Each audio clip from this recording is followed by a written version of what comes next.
The knife slipped. Lena Carter cursed under her breath as blood bloomed across her fingertip, bright red against the pale dough she'd been shaping. She grabbed a towel, pressed hard, and kept her eyes on the security monitor mounted above the espresso machine. 3 cameras, all angles covered. The front door, the alley exit, the street corner where the bus stopped every morning at 6:15. 5 years of this, 5 years of watching, 5 years of never relaxing. "Mama, you're bleeding." Eli's voice came from the corner table, small and worried. He was 5 years old, dark-haired, with eyes that shifted between brown and hazel depending on the light. Her entire world concentrated in one fragile body. "I'm okay, baby. Keep coloring." She wrapped her finger tighter and returned to the croissants. Sugarline Cafe opened in 45 minutes, and she had 3 dozen pastries left to finish. The routine kept her sane. Wake at 4, bake until 7. Eli would eat breakfast at the corner table. Then Renee would pick him up for kindergarten while Lena handled the morning rush. Every day the same. Safe meant predictable. Predictable meant invisible.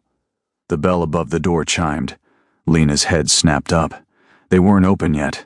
The lock was still engaged. She'd checked it twice.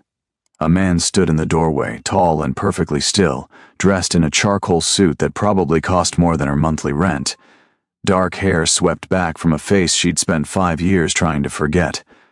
Sharp cheekbones. Eyes that could freeze or burn depending on his mood. Right now they were doing both. "Hello, Lena." The spatula fell from her hand, clattering against the steel countertop. Her throat closed, her vision tunneled. This couldn't be happening. She'd been so careful. Changed her name, moved 3 times, stayed off social media, paid for everything in cash. Jae-min stepped inside and closed the door behind him with a quiet click. He moved like water, smooth and inevitable. His gaze swept the cafe, cataloging exits and sightlines the way he always did, then landed on the corner table. On Eli. The boy looked up from his coloring book, crayon paused mid-stroke. He stared at the stranger with the open curiosity of a child who'd never learned to fear well-dressed men in expensive suits. "Hi," Eli said. "We're not open yet. Mama says we open at 7. Jae-min's expression didn't change, but something flickered behind his eyes. He studied the boy for 3 seconds that felt like 3 years. Lena watched him do the math, the timing, the resemblance. "Eli, go to the back." Her voice came out hoarse. "Now." "But Mama." "Now." The sharpness made Eli flinch. He gathered his crayons with careful hands and disappeared through the kitchen door, glancing back once before the door swung shut. Silence filled the space between them. Jae-min hadn't moved, hadn't spoken. He just stared at the door where Eli had vanished, his jaw tight, his hands perfectly still at his sides. Lena knew those hands, knew how gentle they could be, knew what they were capable of when gentleness failed. 5 years. His voice was soft, too soft, the kind of soft that preceded violence. 5 years and you didn't think I deserved to know I had a son. You don't get to call him that. Lena stepped back, putting the counter between them. Her hand found the knife block. Not that it would matter. If Jae-min wanted her dead, a kitchen knife wouldn't save her. You don't get to walk in here and claim anything. I'm not claiming. I'm stating fact. He moved closer, each step deliberate. He has my eyes, my hair. He tilts his head the same way I do when he's thinking. Don't insult both of us by pretending otherwise. How did you find me? I never stopped looking. He reached the counter, placed both hands on the marble surface. No rings, no watch, nothing that could be traced or used as a weapon. Old habits. Did you really think I wouldn't? That I'd just let you disappear? You killed a man. The words erupted before she could stop them. I watched you put a bullet in his head without blinking. What was I supposed to do? Stay and hope you'd never look at me the same way? Something crossed his face. Surprise, maybe, or pain. It vanished before she could identify it. Is that what you think? He straightened slowly. That I would hurt you? I think you're dangerous. I think everything you touch dies or disappears. I think... Her voice cracked. 5 years of fear and anger and sleepless nights came flooding up her throat. I think I was stupid to ever believe you were anything else. You weren't stupid. His voice dropped lower, intimate in a way that made her chest ache. You were right. I am dangerous. I do hurt people. But I have never, not once, hurt someone who didn't try to hurt me first, and I would burn this entire city to ash before I'd let anyone touch you. Past tense. She forced herself to meet his eyes.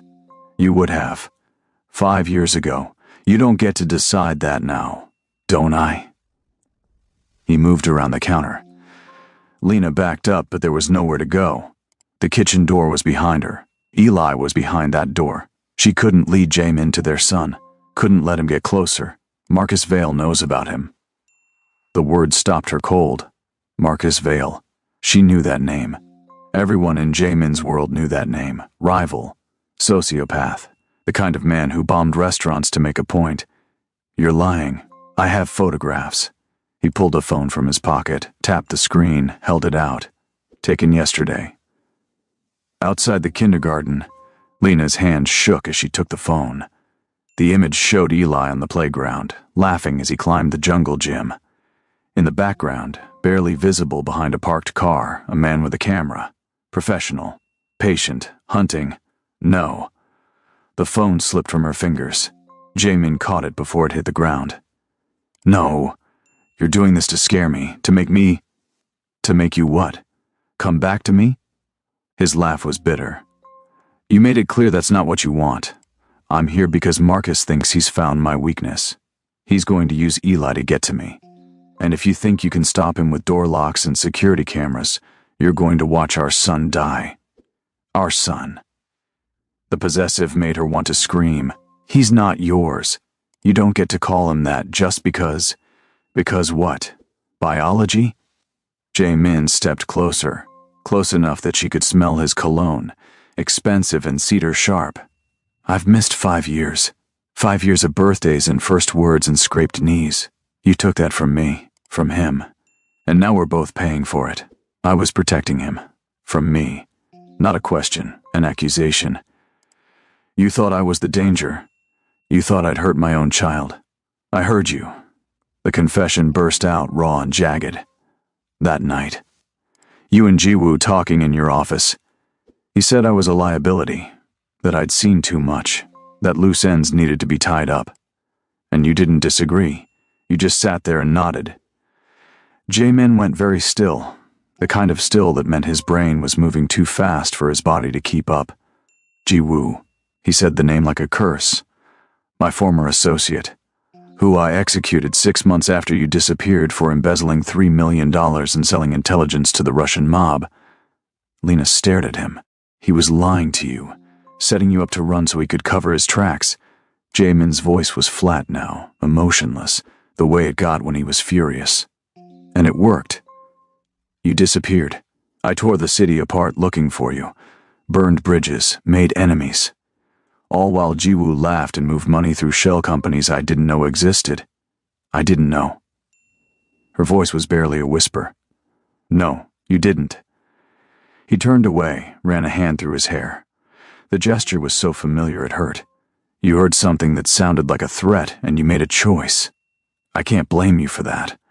But I can blame you for not giving me a chance to explain, for taking my son and teaching him that his father doesn't exist. I was pregnant and terrified. You were pregnant and you didn't trust me. He spun back, and for the first time she saw the pain underneath the anger. 5 years, Lena. He's 5 years old. I've missed everything. And now the first time I meet him, it's because a psychopath with a vendetta wants to use him as leverage. The kitchen door creaked. Eli peeked through, his small face worried. Mama, are you okay? Jamin's entire body changed. The tension drained from his shoulders. His expression softened into something she'd never seen before. Tenderness, raw and unguarded. I'm fine, baby. Lena forced a smile. This is an old friend. He's leaving soon. Oh. Eli looked at Jamin with renewed interest. Do you like croissants? Mama makes the best croissants in Brooklyn. Everyone says so. I'm sure she does. Jamin crouched, bringing himself to eye level. What's your name? Eli Carter. I'm 5 3/4. What's your name? My name is Jamin. He glanced at Lena, a silent question in his eyes. She gave the smallest shake of her head. Not now. Not like this. It's nice to meet you, Eli. You talk funny. Eli giggled. Are you from somewhere else? Korea. A long time ago. That's so cool. My friend James says Korea has the best video games. Do you play video games? Not as much as I should. Jamin's smile was genuine now, soft around the edges. Maybe you could teach me sometime. Really? Eli's face lit up. Mama never has time to play. She's always working. Then I'll have to make time. Jamin stood, ruffled Eli's hair with a careful hand. The gesture was so natural it made Lena's throat tighten. Go finish your coloring. Your mama and I need to talk about grown-up things. Boring. Eli rolled his eyes but obeyed, retreating to the kitchen with his crayons clutched in both hands. When the door closed, Jamin turned to her. The softness vanished. Business mode. The version of him that ran an empire and made men twice his size nervous. You have 2 choices. You can let me protect you both, or you can keep pretending you're safe and watch Marcus take him. He pulled a card from his pocket, set it on the counter. My number hasn't changed. Call me when you're ready to stop being stubborn and start being smart. I don't need your protection. Yes, you do. You just don't want to admit it. He walked to the door, paused with his hand on the handle. I'll have men watching the cafe, watching the school, watching your apartment. You won't see them, but they'll be there. If anything happens, if anyone approaches you or Eli, they'll handle it. Consider it a gift. I don't want your gifts. Then consider it penance. He opened the door. Morning light spilled across his face, harsh and unforgiving. I can't change the past. I can't give back the 5 years you stole from me. But I can make damn sure our son lives to see his 6th birthday, whether you like it or not. He left. The door closed behind him with a gentle click. Lena stood frozen in the empty cafe, staring at the card on the counter. His name embossed in silver. A phone number. Nothing else. Her phone buzzed. Unknown number. She almost didn't answer. What? Check your email. Renee's voice was shaking. Lena, check your email right now. Renee, what's wrong? Just check. Please. Lena pulled up her email with trembling fingers. The newest message had no subject line, just an attachment. She opened it. Her stomach dropped. The photo showed Renee's younger sister, Maya, tied to a chair in what looked like an empty warehouse. Blood on her face. Terror in her eyes. The message below was 3 words. We want Eli. The phone slipped from her hand. She barely registered Renee's voice calling her name. All she could see was Maya's face. Maya, who'd never hurt anyone. Maya, who'd just turned 23 last month and wanted to be a teacher. This was her fault. Her past catching up. Her choices coming home. She grabbed the card from the counter and dialed before she could talk herself out of it. Jamin answered on the first ring. They have Renee's sister. Her voice sounded distant, like it belonged to someone else. They sent me a picture. They want Eli. Where are you? The cafe. Eli's still here. Jamin, they're going to kill her. No, they're not. Stay there. Don't move. Don't call anyone. I'm 10 minutes away. The line went dead. Lena stood in her empty cafe with the morning sun streaming through the windows and her son humming in the kitchen and a stranger's blood on her conscience. She'd spent 5 years running. 5 years trying to keep Eli safe, and all she'd done was paint a target on everyone she loved. The door chimed again. She spun, expecting Jamin. Instead, 3 men entered. Expensive suits, cold eyes, guns barely concealed under tailored jackets. Lena Carter? The one in front smiled. It didn't reach his eyes.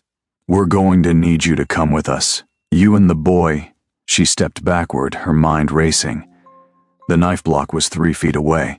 The back door was locked from the outside. Eli was still in the kitchen, unaware. I'm not going anywhere. That wasn't a request. The man's smile widened. Marcus sent us to collect his insurance policy. You can walk out with us, or we can drag you. Either way, you're leaving. Mama?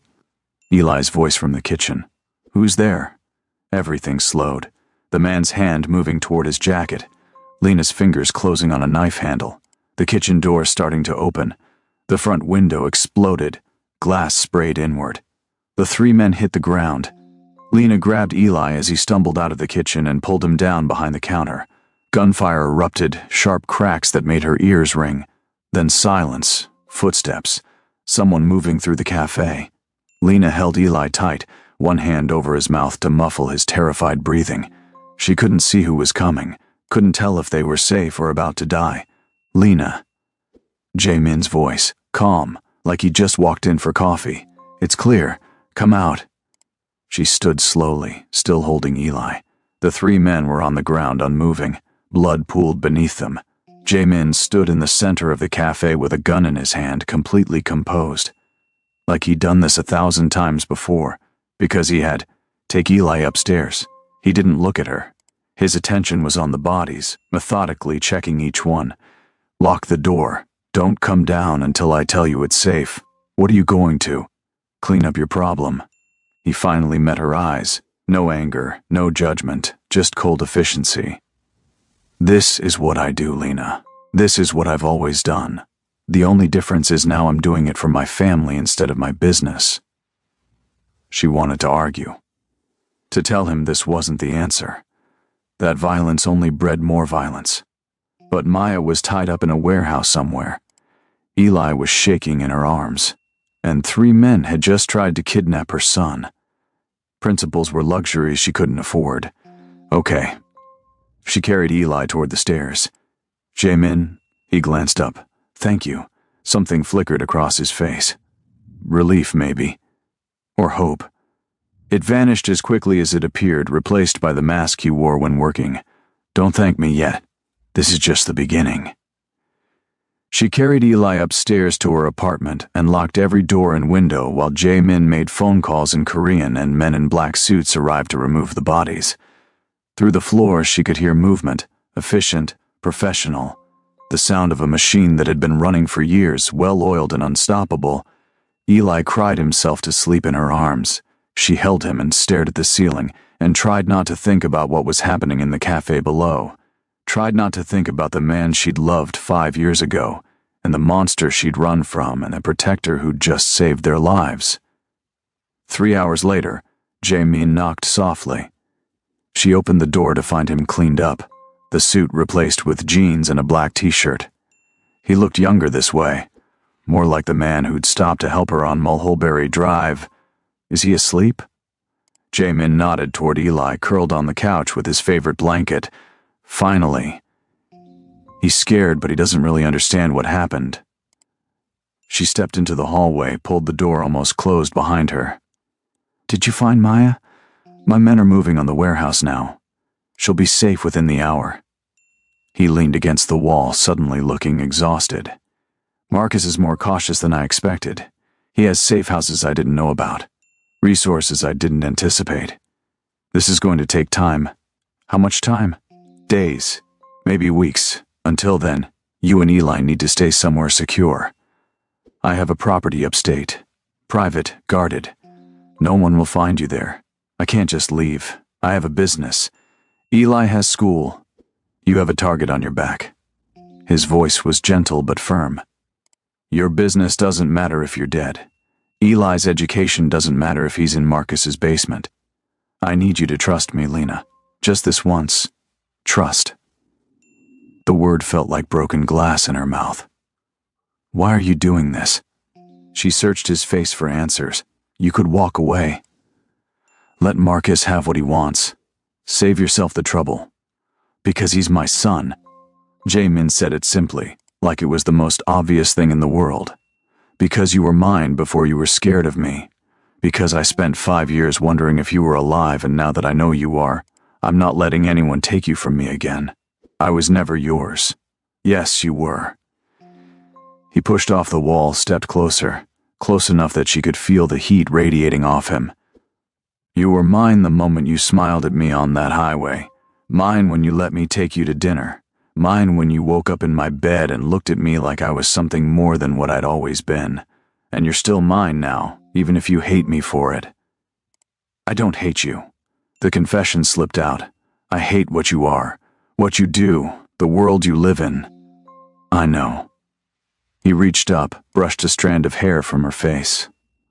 The touch was feather-light, careful. But that world is the only reason you're still breathing right now. So maybe you should hate it a little less. She didn't have an answer for that. Footsteps on the stairs. A man appeared, Asian, mid-30s, with a scar running from his eyebrow to his jaw. He nodded to Jae-min and spoke rapid Korean. Jae-min responded in the same language, his tone clipped and authoritative. The man bowed slightly and disappeared. That was Yoon. Maya's safe. Shaken up but unharmed. He's taking her to a hospital now. Jae-min pulled out his phone, showed her a photo. Maya in the back of a car, wrapped in a blanket, tears streaming down her face but alive. Marcus wanted leverage. He didn't want to burn bridges by actually hurting her. Yet, Jae-min agreed, which is why we're ending this now. Pack a bag, enough for a week. Bring whatever Eli needs to feel comfortable. We leave in 30 minutes. I need to talk to Renee. She's already been briefed. She knows you're safe. She knows Maya's safe. That's all she needs to know right now. He headed for the stairs, paused halfway down. Lena, I meant what I said. I would burn this city down before I let anything happen to either of you. You don't have to believe I'm a good man. You just have to believe I'm very, very good at protecting what's mine. He vanished down the stairs, leaving her alone in the dim hallway with her sleeping son and a choice that wasn't really a choice at all. She packed. The drive upstate took 3 hours. Eli woke halfway through, groggy and confused. Jae-min had arranged for a car seat, snacks, and a tablet loaded with cartoons. He sat in the front passenger seat and occasionally glanced back, watching Eli with an intensity that made Lena's chest ache. You're staring, she said quietly. I'm learning. He didn't look away from Eli, his expressions, his habits, the way he kicks his feet when he's happy. I have 5 years to catch up on. I'm not wasting a second. The safe house was more compound than cottage. 12-foot walls, security cameras, armed guards at the gate who nodded to Jae-min and waved them through without question. The main building was modern glass and steel, surrounded by woods that stretched for miles. You call this a safe house? Lena stared at the structure as they parked. I call it home. When I need to disappear. Jae-min got out, opened the back door, unbuckled Eli with practiced ease. The boy was asleep again, exhausted from crying and confusion. He's heavier than he looks. He eats like he's starving. Lena smiled despite everything. I can't keep him full. Growing boy. Jae-min carried Eli inside. The interior was warm, lived in, leather furniture, bookshelves, family photos that stopped Lena in her tracks. An older woman, kind eyes. Jae-min's smile. Your mother? Was. He set Eli on the couch with gentle hands. Cancer. 7 years ago. She would have loved him.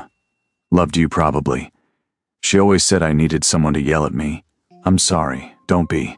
She lived well, died peacefully, more than most people in my family can say. He straightened, rolled his shoulders. There are 3 bedrooms upstairs. Take whichever you want. The kitchen is stocked. Guards patrol every 2 hours. You're safe here. Where will you be? Hunting. The word was soft but deadly. Marcus made a mistake when he went after my family. I'm going to make sure he understands exactly how permanent mistakes can be. Jae-min. She caught his arm as he turned to leave. Don't die doing this. He's already lost 5 years with you. Don't make him lose the rest. He looked down at her hand on his arm, then up at her face. Something vulnerable flickered in his eyes. I'll come back. I always do. He covered her hand with his, squeezed once. Keep him safe. That's all I ask. He left. The door closed behind him. Lena stood alone in a stranger's house with her sleeping son and the ghost of a life she'd tried to forget. She carried Eli upstairs, tucked him into bed in a room with dinosaur wallpaper and glow-in-the-dark stars, sat beside him until his breathing evened out. Then she went to the window and stared at the dark woods and wondered when she'd stopped running from danger and started running toward it. Her phone buzzed. Jae-min, sleep. You're safe, I promise. She typed back without thinking. So are you. 3 dots appeared, disappeared, appeared again, working on it. She fell asleep with her phone in her hand and woke to sunlight streaming through unfamiliar windows. Eli was gone. Panic seized her chest until she heard laughter from downstairs. She found them in the kitchen. Jae-min at the stove, cooking what smelled like pancakes. Eli perched on the counter, chattering about dinosaurs and superheroes and everything 5-year-olds find fascinating. Jae-min listened like it was the most important conversation he'd ever had. Mama. Eli spotted her. Jae-min makes funny-shaped pancakes. Look, this one's a dragon. She looked. It was definitely not a dragon, more like a blob with a tail. But Eli was smiling, really smiling, the kind of smile he usually reserved for Christmas morning and ice cream cones. That's very impressive. She met Jae-min's eyes over Eli's head. Did you sleep? Some. He flipped a pancake, caught it perfectly. Yoon called. We have 3 of Marcus's lieutenants in custody. He's running out of friends fast. How long until this is over? Soon. Days, not weeks. He's making desperate moves. Desperate means stupid. Stupid means dead. He plated the pancakes, handed them to Eli. Go eat at the table. Let the grown-ups talk boring stuff. Eli scrambled down, pancakes clutched like treasure. When he was out of earshot, Jae-min turned to her. He asked about his father this morning. Lena's heart stopped. What did you say? I said his father loves him very much and is working very hard to keep him safe. I didn't tell him I was talking about myself. He poured coffee, handed her a mug. But I want to. When this is over. I want him to know who I am. He's 5. He won't understand. Then I'll wait until he's 6, or 10, or 20. But I'm not pretending to be a stranger in my son's life. Not anymore. His voice was quiet but absolute. You can hate me for the rest of your life, Lena. I'll accept that. But I won't accept being erased from his... I don't hate you. She said it again, meaning it more this time. I just don't know how to trust you. Then learn. He set his coffee down, took hers, set it aside too. Took both her hands in his. I'm not asking you to love me. I'm not asking you to forget what I am or what I've done. I'm just asking you to let me prove that I can be better. For him, for you, for us. There is no us. There could be. He squeezed her hands gently. If you'd stop running long enough to see what's right in front of you. Before she could respond, his phone rang. He answered in Korean, his expression shifting from soft to sharp in seconds. He spoke quickly, tersely. Hung up. That was Yoon. Marcus is moving. He knows where we are. How? Doesn't matter. He was already moving, grabbing keys, pulling a gun from a drawer. Get Eli, we're leaving. Now.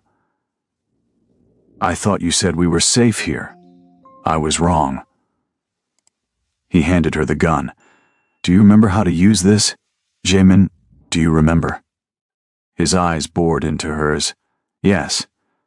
She'd made him teach her, back when they were together, when she'd thought guns were something you learned about for self-defense, not survival. Good. Safety's off. Point and shoot. Don't hesitate. He headed for the stairs. I'll get Eli. You get the car started. Black Mercedes in the garage. Keys are in it. Go. She went. The garage was underground, climate-controlled. The Mercedes started with a purr. She pulled it to the exit, hands shaking on the wheel.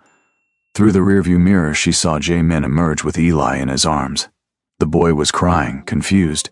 Jae-min was murmuring something in Korean, his voice soothing even as his body radiated tension. He buckled Eli into the back seat, slid into the passenger side. Drive. Stay on the main road. Don't stop for anything. Where are we going? Away. He pulled out his phone, made calls, gave orders, built a fortress of words around them while Lena drove too fast on winding roads and tried not to think about what would happen if they didn't make it. Behind them, explosions rocked the safe house. Fire bloomed in the rearview mirror. Eli screamed. Jae-min twisted in his seat, grabbed the boy's hand. It's okay. It's just fireworks. Big, loud fireworks. Nothing's going to hurt you. I want Mama. Mama's right here. She's driving us somewhere fun. Somewhere with no loud noises. He kept his voice calm, steady. a lifeline in the chaos. Can you be brave for me? Can you be strong like a superhero? I'm not strong. Eli's voice was tiny, broken. I'm scared. Being scared is okay. Being scared means you're smart. Jae-min unbuckled, climbed into the back seat, pulled Eli into his lap. Your mama's scared too. And me, we're all scared. But we're together, and that makes us stronger. Understand? Eli nodded against his chest. Lena drove. The road blurred. Behind them, sirens wailed. Ahead, nothing but uncertainty. Her phone rang. Unknown number. She almost didn't answer. Hello? Lena Carter. The voice was smooth, cultured, evil wearing a pleasant mask. My name is Marcus Vale. I believe we have something to discuss. She nearly dropped the phone. Jaemin's hand shot out, steadied her grip. He leaned close, listening. I don't have anything to discuss with you. Oh, but you do. You see, you have something I want, and I have something you want. Your friend Renee, for instance. She's quite close to you, I understand. Closer than a sister. Ice flooded Lena's veins. If you touch her, I won't. Not if you give me what I want. Marcus's voice was pleasant, conversational. Bring me the boy, just the boy. Leave him at the address I'm about to text you. Walk away. And everyone you love gets to keep living. No. The word was automatic, visceral. Then they die. Renee.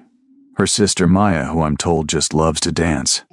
That sweet barista who works mornings at your cafe, what's his name? Tyler. He has a daughter, 8 years old. Bright future ahead of her. Unless you make the wrong choice. The line went dead. A text appeared. An address.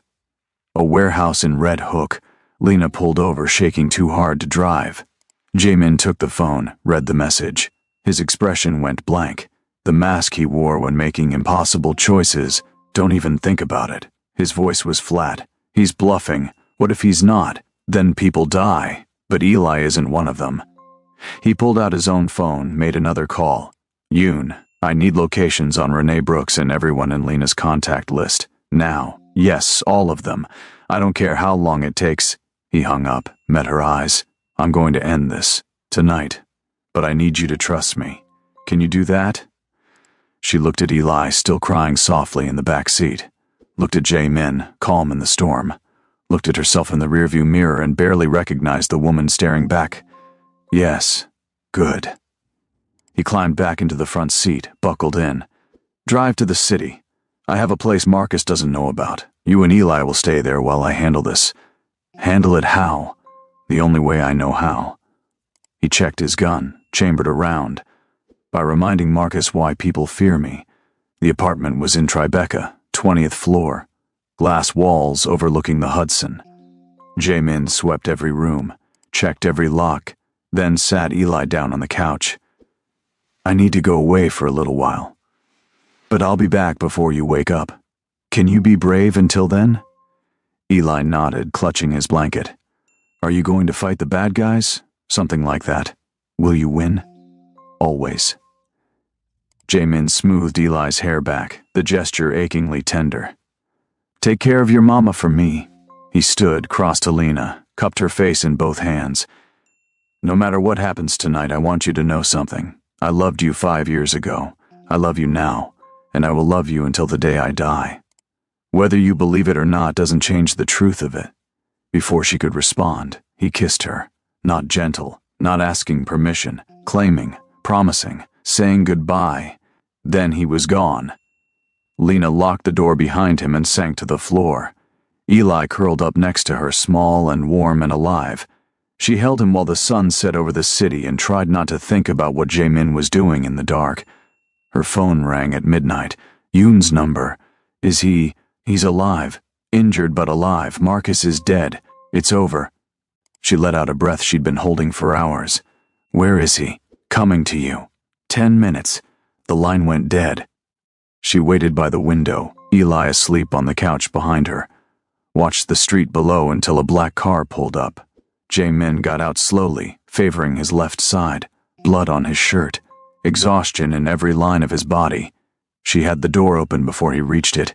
"You're hurt." "I'm fine." He limped inside, let her close and lock the door. "Knife wound. Shallow. I've had worse. Let me see. Lena, let me see." She pulled his shirt up, hissed at the gash across his ribs. "This needs stitches. Later. First I need—" He stumbled. She caught him, barely. He was heavier than he looked, all muscle and bone and stubborn will. "First you need to sit before you fall." She guided him to the couch, carefully avoiding Eli's sleeping form. "Stay here. I'll get the first aid kit." She found it in the bathroom. Returned to find Jae-min staring at Eli with an expression that broke something in her chest. Love. Pure and uncomplicated. The kind fathers were supposed to have, but so few did. She cleaned the wound in silence. He didn't flinch, didn't make a sound. When she finished, she sat back. "Tell me, Marcus is dead. So are 3 of his top men. The rest scattered. Yoon's hunting them down now." He pulled his shirt back on, wincing. "Your friends are safe. Renee, Maya, Tyler, everyone. I had my people watching them all night. Thank you. Don't thank me for protecting my family." He reached out, tucked a strand of hair behind her ear. The gesture was so familiar it made her chest ache. "Lena, I meant what I said. I love you. I never stopped. And I know you don't feel the same way anymore, but I do." The words tumbled out before she could stop them. "I still love you. I've loved you for 5 years, even when I hated myself for it. Even when I was terrified. Even when I ran. I love you and I don't know how to stop." He stared at her. Then he was kissing her again, careful of his injury, careful of the sleeping child 3 feet away, kissing her like she was oxygen and he'd been drowning. When they broke apart, he pressed his forehead to hers. "I'm not asking you to come back to that life. I'm done with it. Done with the violence and the fear and the constant looking over my shoulder. I have a son now, a family, that's worth more than any empire. What will you do? I don't know yet. Something legal, something safe, something where Eli doesn't have to grow up wondering if his father will come home." He pulled back, cupped her face. "I'm asking you to give me a chance, to let me prove I can be the man you need. The father he deserves. I'm scared. So am I." He smiled, small and real. "But I'm more scared of losing you again. So let's be scared together." She kissed him this time. Soft and slow and full of 5 years of fear and longing and hope she'd thought was dead. When they finally pulled apart, Eli was watching them with sleepy eyes. "Are you kissing Mama?" Jae-min didn't hesitate. "Yes. Is that okay?" "I guess." Eli yawned, rubbed his eyes. "Does this mean you're staying? If your mama will let me." Eli looked at Lena. "Can he stay? Please. He makes good pancakes and he's not scared of anything. He can stay." She pulled Eli close, met Jae-min's eyes over his head. "We're all staying." 3 months later, Lena opened a new cafe in Manhattan. Sugar Line 2. Bigger and brighter and filled with people who didn't know about the blood that had been spilled to keep it safe. Jae-min showed up every morning at 6, helped with the baking, and walked Eli to school at 8. He was different now. Softer around the edges. Still dangerous if pushed, but the violence was a last resort rather than a first response. He'd sold his interests in the darker parts of his business. Kept just enough to stay comfortable, but not enough to stay powerful. It turned out power was overrated when you had a son who thought you hung the moon. Renee watched them from behind the counter one morning, shook her head. "I still can't believe you got back together with him." "Neither can I." Lena smiled as Jae-min lifted Eli onto his shoulders, making the boy shriek with laughter. "But here we are. You're happy. I'm terrified. But yes, I'm happy." She poured 2 coffees, handed one to Renee. "He proposed last week." "What?" Renee nearly dropped her mug. "And you're just telling me now?" "I'm still processing." Lena pulled a simple diamond ring from her pocket, slipped it on. "I said yes. Of course you did." Renee hugged her, careful not to spill coffee. "You love him. You've always loved him. Fear just got in the way. Fear kept us alive, and love brought you back." Renee pulled back, grinned. "When's the wedding?" Soon. Small. Just family. Nothing fancy. Boring. But okay. Renee glanced at Jae-min, who was tickling Eli until the boy could barely breathe from laughing. He's good with him. He's a natural. Makes up for lost time every chance he gets. Lena watched them, her chest full of something that felt like peace. We're going to be okay, all of us. Yeah. Renee squeezed her hand. You are... That night, after Eli was asleep and the cafe was closed, Lena found Jae-min on the apartment balcony staring at the city lights, thinking about the past. She slipped her arms around his waist from behind, thinking about the future. He covered her hands with his, wondering if we'll have more kids, if Eli will like being a big brother, if I'll be a good enough father to deserve all this.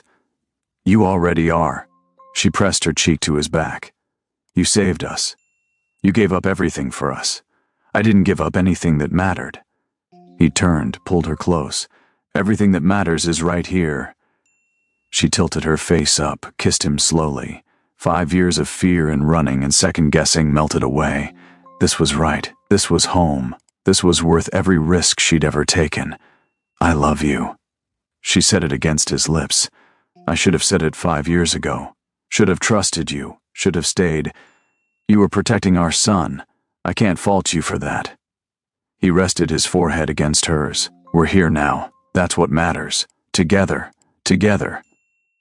He kissed her again, and in that kiss was a promise, a future, a family built from ashes and blood and love that refused to die. Some loves don't die when you run from them. They wait, patient and stubborn, until you're brave enough to stop running and turn around, until you realize that fear is just love in disguise, and the only thing more terrifying than staying is spending the rest of your life wondering what if. Lena had run for 5 years, but she was done running now. She was finally, after everything, home. If you enjoyed this story, please subscribe to our channel for more emotional short films and hit the like button. Leave a comment and tell us what you think should happen next in their lives. Your support helps us create more content like this. Thank you for watching.